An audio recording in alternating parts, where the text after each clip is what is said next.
अस्सलाम वालेकुम students. Last lecture में म्यूकस क्लियरेंस टेक्निक्स के अंदर हम लोगों ने चेस्ट परकशन की बात की।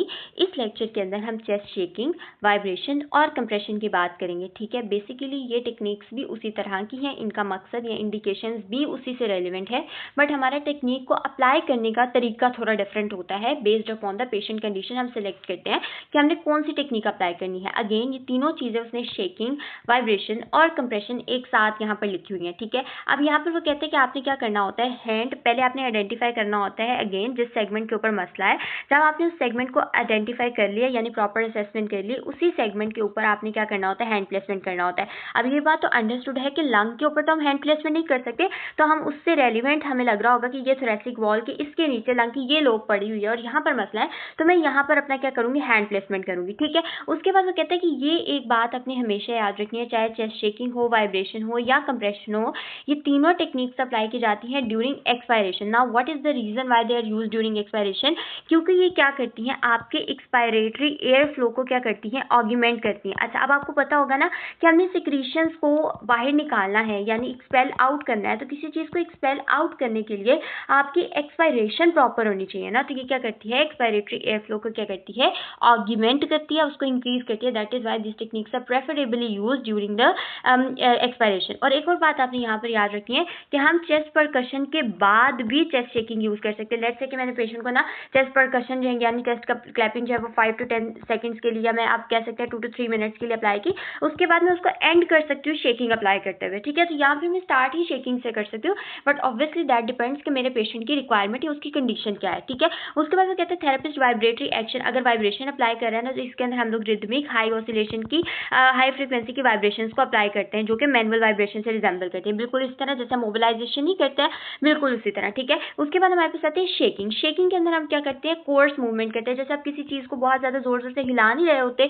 बिल्कुल इसी तरह आपने हैंड प्लेसमेंट किया और उसके बाद आपने हैंड को जो है ना वो क्या करना शुरू कर दिया, शेक करना शुरू कर दिया। ठीक है, उसके ऊपर प्लेस करके फिर वो कहते हैं कि हमारे पास अगर फाइन मूवमेंट होती है ना, शेकिंग बेसिकली क्या है, आप ग्रोसली मूव कर रहे हैं, आप स्पेसिफिक नहीं हो रहे, जबकि फाइन मूवमेंट जब आप कर रहे हैं ना, आप to and fro fine movement के अंदर जा रहे हैं, तो उसके अंदर हम जो मूवमेंट लेकर आते हैं that is called as chest vibration. ठीक है, अब इसकी एक्सप्लेनेशन क्या होती है, एक्सप्लेनेशन सिंपल है, ये सिक्रीशन को मूव करने में हेल्प करती है। शेकिंग ज़्यादा स्ट्रॉन्गर होती है और वाइब्रेशन बेसिकली क्या होती है, सिंपल फाइन ऑसिलेशंस होती हैं।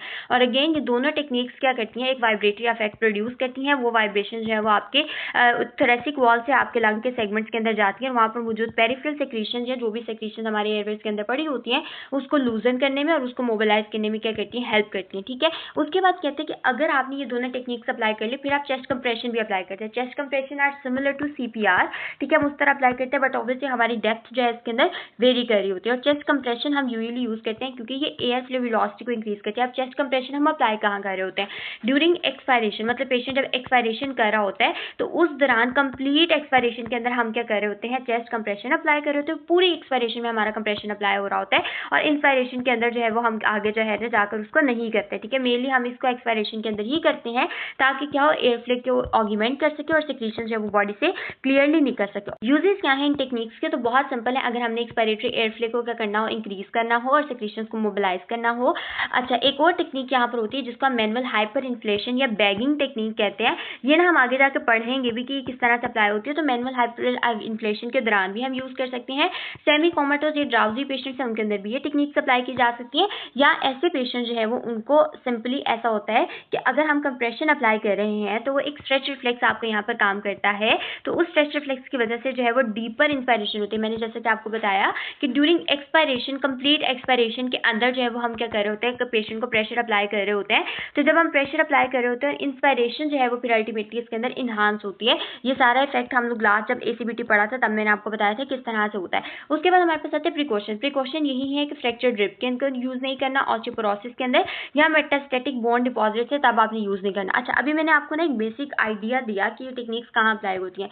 आप देखिए यहाँ पर ये जो है ना बिल्कुल इसी तरह की पोजीशनिंग होती है। इसी पोजीशन के अंदर आप शेकिंग अप्लाई कर सकते हैं, इसी पोजीशन के अंदर आप टू एंड फ्रो मोशन के अंदर वाइब्रेशंस अप्लाई कर सकते हैं और इसी पोजीशन के अंदर जो है वो आप सिंपली एक प्रोलॉन्ग कंप्रेशन अप्लाई कर सकते हैं ड्यूरिंग द मूवमेंट। ठीक है, उसके बाद रिप स्प्रिंगिंग टेक्निक आती है, वो हम देखते हैं। उससे पहले मैं आपको ये बताती हूँ कि हम लोगों ने अभी तो एक ओवरव्यू लिया ना कि वाइब्रेशन, शेकिंग और हमारे पास जो हमने टेक्निक पढ़ी वो कहाँ कहाँ मतलब होती है, एक ओवरव्यू इकट्ठा लिया। अब हम सेपरेट 3 टेक्निक्स को देखते हैं एक सिंपल वर्ड्स के अंदर ताकि हमें इनकी इंडिकेशन, कॉन्ट्रा इंडिकेशन समझ आ जाए। अगर हम हम शेकिंग की बात करें तो शेकिंग को कहते हैं कि मोस्ट कॉमनली इंडिकेटेड होती है। पहली बात ही एक्सपायरेटरी एयर फ्लो को इंक्रीज करती है।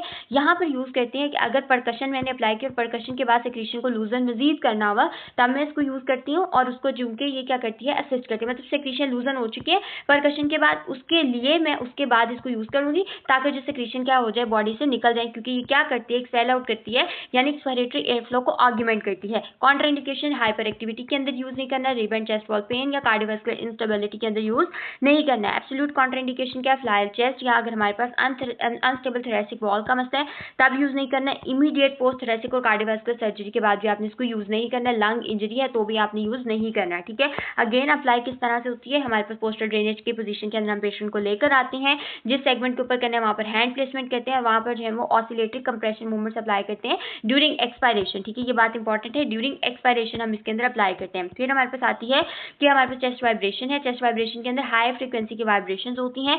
ये हमारे पास क्या होती हैं, फाइन मूवमेंट्स होती हैं। ये सेक्रीशन को जेंटली रिमूव करती हैं, मतलब उसको मोबिलाइज करती हैं, ठीक है। एक्सपायरेशन को क्या करती है, फैसिलिटेट करती हैं। और इनटॉलरेंट अगर पेशेंट विग्रस टेक्निक के अंदर हो तो उन पेशेंट्स के लिए मतलब हम विग्रसली शेकिंग अप्लाई नहीं कर सकते हैं, हम बहुत जोर जोर से परकशन अप्लाई नहीं कर सकते हैं, तो इन दैट केस हम लोग क्या यूज कर रहे होते हैं, ये वाली टेक्निक यूज कर रहे होते हैं। एक बात जो मैंने आपको ऊपर बताना भूल गई थी वो ये थी कि जो हमारे पास चेस्ट शेकिंग होती है ना, ये क्या करती है upward movement of the secretions को क्या करती है, फैसिलिटेट करती है, मतलब सेक्रीशंस को मोबिलाइज भी करती है और सेक्रीशंस को अपवर्ड मूवमेंट में ये दोनों टेक्निक्स जो है वो क्या करती है, फेवरेबली मूव भी करती है। अब जैसे कि उसने कहा कि हमारे पास अगर mild to moderate retain secretions आपने यूज करना है, पोस्ट ऑपरेशन के लिए यूज कर सकते हैं और चेस्ट शेकिंग के साथ साथ भी आप इसको यूज कर सकते हैं।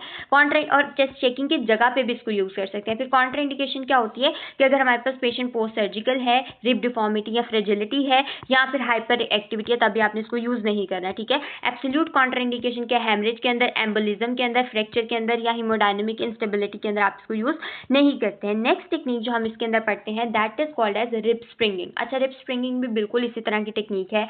आपको याद होगा लास्ट लेक्चर के अंदर हमने TEE पढ़ी थी, जिसको हमने थोरैसिक एक्सपेंशन एक्सरसाइज कहा था।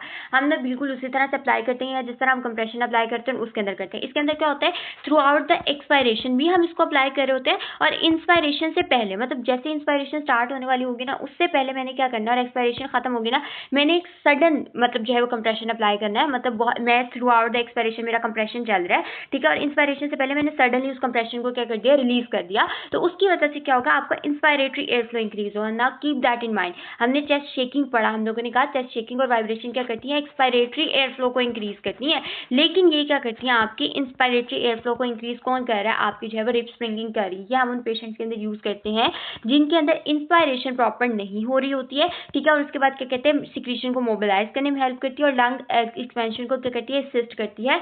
हाइपोवेंटिलेटेड सेगमेंट के अंदर, मतलब जहां पर पेशेंट की चेस्ट वॉल मोबिलिटी कॉम्प्रोमाइज होगी, जहां पर पेशेंट की इंस्पायरेशन प्रॉपर नहीं हो पाएगी, जहां पर पेशेंट के मसल्स प्रॉपर्ली इफेक्टिवली वर्क नहीं कर पा रहे होंगे, इन दैट केस हम रिब स्प्रिंगिंग को वहां पर यूज कर सकते हैं। इंडिकेशन क्या है कि अगर चेस्ट वॉल मोबिलिटी रिड्यूस होगी, जैसा कि मैंने आपको बताया, एटिलेक्टेसिस या किसी लंग सेगमेंट के ऊपर लंग कोलैप्स होगा तब यूज कर सकते हैं। म्यूकस रिटेंशन होगी तो हम वहां पर इसको यूज कर सकते हैं। कॉन्ट्रा इंडिकेशन क्या है कि अगर पेशेंट को इंस्पायरेशन करते वक्त सीवियर पेन हो रही है और ऊपर से आप कंप्रेशन भी अप्लाई कर रहे हैं तो that would be a wrong practice, तो आपने ऐसा नहीं करना है, ठीक है।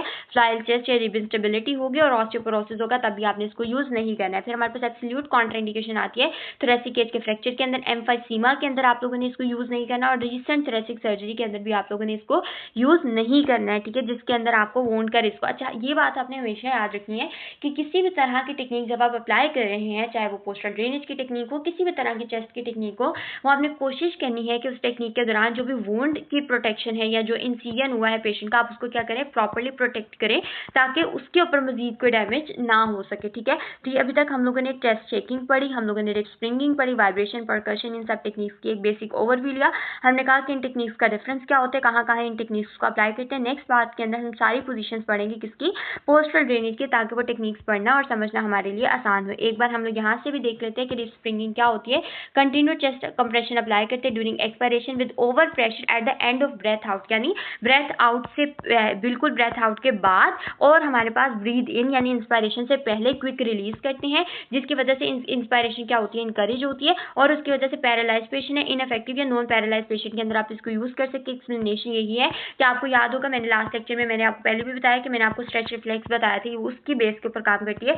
जब हम सडन रिलीज करते हैं तो आपका जो इंस्पायरेशन है वो क्या होती है, प्रॉपर होती है। हमने ये बात पढ़ी थी कि एक मसल को जिसको हम लोग कराना चाहते हैं मैक्सिमली कॉन्ट्रैक्ट, अगर हम उसको कॉन्ट्रैक्शन कराने से पहले उसके ऊपर स्ट्रेच अप्लाई करते हैं तो स्ट्रेच रिफ्लेक्स इलिसिट होता है, जो कि उसकी कॉन्ट्रैक्शन की एबिलिटी को मजीद इन्हांस करता है, फोर्स जनरेशन इन्हांस होती है, तो हम उन पेशेंट्स के लिए यूज़ कर सकते हैं। This was all about this lecture. In the next part we will be learning about the postural drainage techniques. Thank you so much.